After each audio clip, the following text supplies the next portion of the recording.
Special thanks to this company for sending us their air filter. This is a 16x25x1 air filter from UBeesize. Let's open it up. So inside here we have, look at that.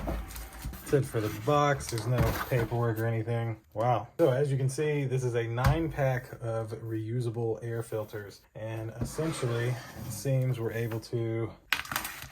So this opens up right here.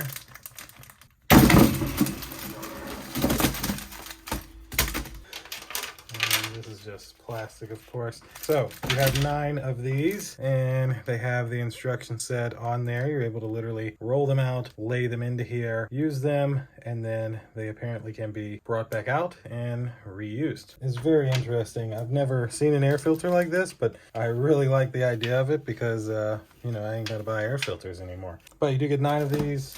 2, 3, 4, 5, 6, 7, 8, 9, and then the frame to put them in. So you essentially just open this up, slide it out, remove your instructions, and then bada bing, it stretches into here, stretch it into place like so. And then once it's on there, you're able to just pop your top back on, and there you go. You have an air filter ready to put into your AC unit to have nice clean air. So thanks again to this company for sending these to me. Thank you all for watching. We'll see you in the next one. Deuces.